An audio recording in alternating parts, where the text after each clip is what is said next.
Dr. Thomas talking about the exit, and he was sitting in that boardroom with a beard, by himself. by himself.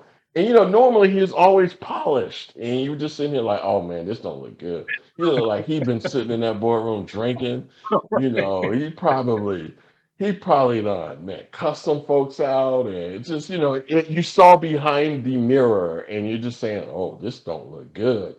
And this is my thing. And let me explain it to you this way for all the Dr. Thomas haters. Dr. Thomas was the athletic director here at Hampton for a while, for a long time.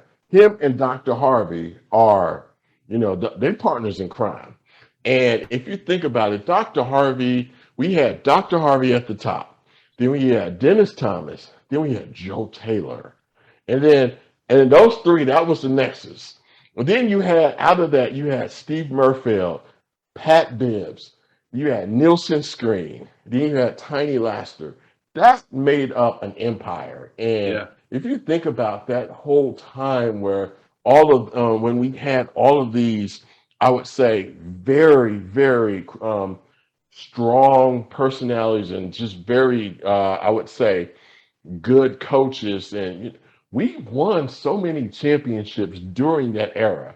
Joe Taylor had his five championships. Then Murfield had his two. Then Pat Bibbs, oh Lord, she had four plus a multiple tourney appearances. Same with Murfield, and then we're not even talking about what happened over there at track and softball and tennis. All of this they were the power team. And if you think about it, Dr. Harvey was a visionary. Dr. Dennis Thomas was the architect. He put all the pieces together. And then Joe Taylor was the executioner. And just those three alone, that was almost like death row. And when it was at its heyday, Dr. Harvey was Suge Knight of the MEAC. And Dennis Thomas was, he was his boy, he was his henchman. And then Joe Taylor he was the shooter.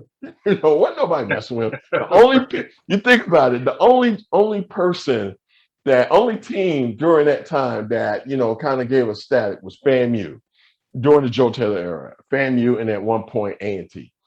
And and then we ran. And then if you talk about Pat Bibbs, oh Lord have mercy, it's that. And we at Hampton always have a different idea for how we perceive Dr. Thomas because he was such a pivotal figure for us. So then, as you think about it now, when the previous MEAC commissioner, I forgot his name, he left the MEAC to go to Dartmouth, I think, to be their AD. Then to come to find out he was lying on their resume, and they tossed him out over Dartmouth. Oh So no. yeah, so Thomas, got that spot. And if you think about it, I can just see Dr. Harvey out there like, hey, what's going out there? We expand our footprint a little bit. I mean, I'm still the boss, but you out there in the MEAC, you look out for us, and you think about it, partners in crime. And so it always was like, Dr. Thomas never did nothing to Hampton, because we got away with it because Dr. Harvey was, he was the man. They had a But relationship. They were friends. yep, and they were frat brothers. Not frat brothers, but they're in the same fraternity. So it ran deep. But right when I would say, I think Dr. Thomas got tired of living outside of the shadow. And then when you get like that, when you get out of that shadow, you kind of want to assert what you want to do.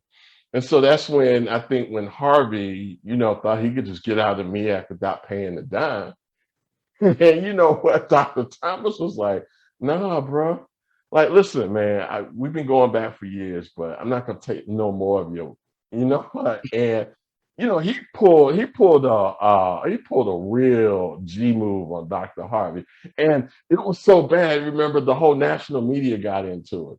So Dr. Harvey was like, you think you could do this to me? You know what I'm saying? So, that whole thing was just like we thought we was boys, but hey, but so it looks like as both of their careers are winding down, it's just like we look at it differently. Now, as far